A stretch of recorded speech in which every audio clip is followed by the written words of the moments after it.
పెద్దలు గౌరవనీయులు పవన్ కళ్యాణ్ గారిని మాట్లాడాల్సిన కోరుతున్నాను.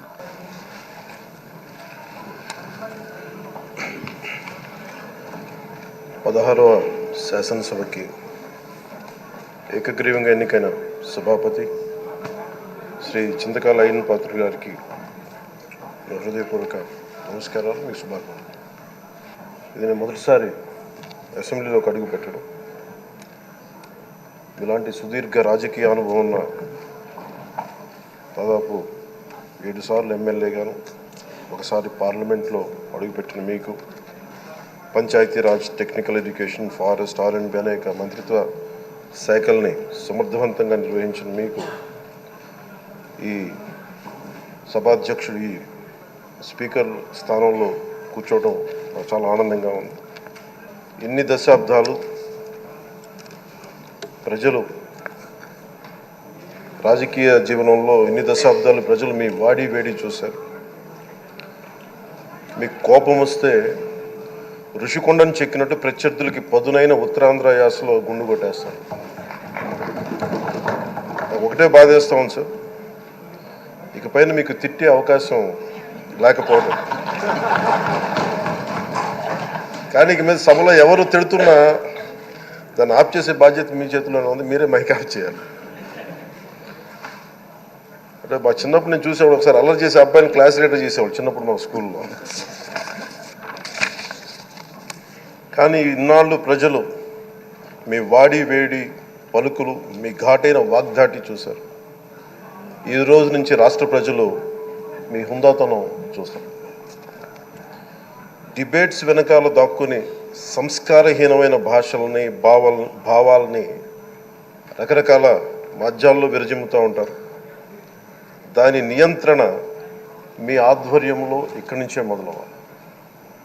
ఇందాక సభానాయకులు గౌరవ ముఖ్యమంత్రి శ్రీ చంద్రబాబు నాయుడు గారు చెప్తారు, ఆడబిడ్డలు ఏ విధంగా నలిగిపోయారు ఈ రాష్ట్రంలో గత 5 సంవత్సరాల్లో. చిన్న లేదు, పెద్ద లేదు, ఎవరని లేదు. ఎవరన్నా సరే ఒక మాట మాట్లాడితే వాళ్ళు వ్యక్తిగతంగా దూషణ, సోషల్ మీడియాలో వాళ్ళని క్యారెక్టర్ అసాసినేట్ చేయటం, వాళ్ళు పెద్ద నాయకులు కావచ్చు, కార్యకర్తలు కావచ్చు, లేదా వాళ్ళకి ఎదురు తిరిగి ఒక ఒపీనియన్ చెప్పి ఎవరైనా సగటు మనిషి కూడా కావచ్చు, అది ఇక్కడితో ఈ రోజు నుంచి ఆగిపోవాలి అధ్యక్ష. అది మీ ఆధ్వర్యంలోనే మొదలవ్వాలి. గత ప్రభుత్వం తాలూకు సభ జరిగిన విధానం చూస్తే ఈ వ్యక్తిగత దూషణ ఇవన్నీ చాలా ఇబ్బంది పెట్టే ప్రజలు. ఈ రోజున వాళ్ళకి 11 సీట్లకు పరిమితం అయ్యారు, ఈరోజు లేరు, ధైర్యం లేదు వాళ్ళకి. విజయాన్ని తీసుకోగలిగారు కానీ ఓటమిని కూడా ధైర్యంగా కూర్చుకునే వాళ్ళకి స్థాయి లేదు, వాళ్ళకి పారిపోయారు ఇక్కడి నుంచి. భావంలో ఉండే తీవ్రత భాషలో ఉండాల్సిన అవసరం లేదు. భాష మనుషుల్ని కలపడానికి కానీ విడగొట్టడానికి కాదు. భాష విద్వేషం రేపడానికి కాదు, పరిష్కరించడానికి. ఎంత జటిలమైన సమస్య అయినా, భయంకర సమస్య అయినా చర్చల ద్వారా పరిష్కరించుకోవడానికి కానీ వివాదం సృష్టించడానికి కాదు. ఈ సభ ఉన్నది అందుకు. కానీ మనం చూసింది వాళ్ళ దగ్గర నుంచి బూతులతోటి, వ్యక్తిగత దోషులతోటి రాష్ట్ర పురోభివృద్ధిని ఆపేశారు. అలాంటి సభ కాకుండా ఇందాక మన పెద్దలు శ్రీ గౌరవ ముఖ్యమంత్రి చంద్రబాబు గారు చెప్పినట్టుగా ఇది భవిష్యత్తుకి ఇది ఒక ప్రమాణం అవ్వాలి.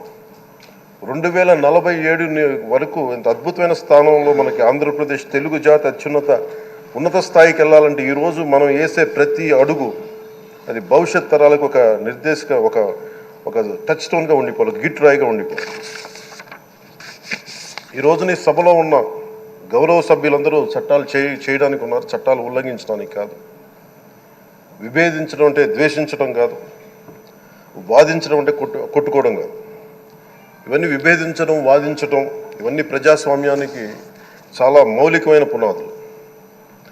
ఆంధ్రప్రదేశ్ ఆవిర్భావం జరిగి అసలు భాషా ప్రయుక్త రాష్ట్రాల ఆవిర్భావమే మన ఆంధ్ర రాజ్యంతో మొదలైంది. అమరజీవి పొట్టి శ్రీరాములు గారి బలిదానం మీద మన రాష్ట్రం పుట్టింది. 56 రోజులు తిండి తిప్పలు తినకుండా నరకం అనుభవిస్తూ ఆయన బలైపోయారు. ఆయన మరణానికి చేరువవుతూ ఆమరణ నిరాహార దీక్ష చేసిన ప్రతిరోజు మనకి దాదాపు ఈ సుదీర్ఘమైన 6 దశాబ్దాల కాలం 1.5 సంవత్సర కాలం అంటే ఆయన ప్రతిరోజు చావుకు చేరువవుతూ భోజనం లేకుండా ఆయన గడిపిన ప్రతిరోజు మనకి 1.5 సంవత్సర కాలం.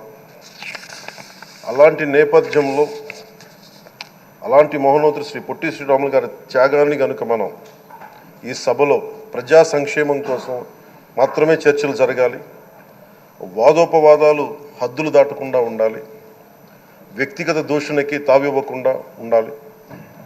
అలా కాకుండా గత ప్రభుత్వంలాగే ఈ సభని తిట్లకి బూతులకి కొట్లాటకి వాడితే ప్రతి నిమిషం పొట్టి శ్రీరాములు గారి బలిదానాన్ని అవమానం చేసినట్టే. ఒక గొప్పవాడు, ఒక మహానుభావుడు బతికినప్పుడు మాత్రమే కాదు, చనిపోయిన తర్వాత కూడా కొన్ని తరాలు ఉపయోగపడతారని నిరూపిస్తారు.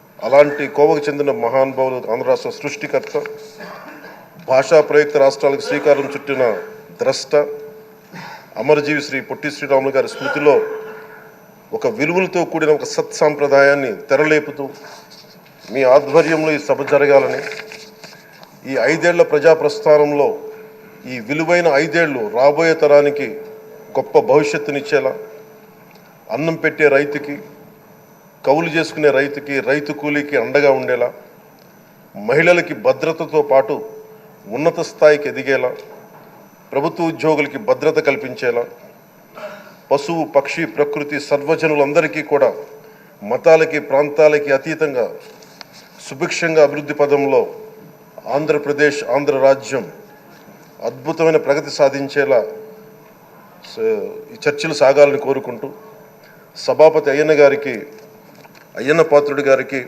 మీ ఆధ్వర్యంలో ఈ సభ ఒక సరికొత్త సాంప్రదాయానికి, సత్సాంప్రదాయానికి ఇది తెరతీయాలని కోరుకుంటూ మీకు మరోమారు శుభాభినందనలు తెలియజేసుకుంటాను.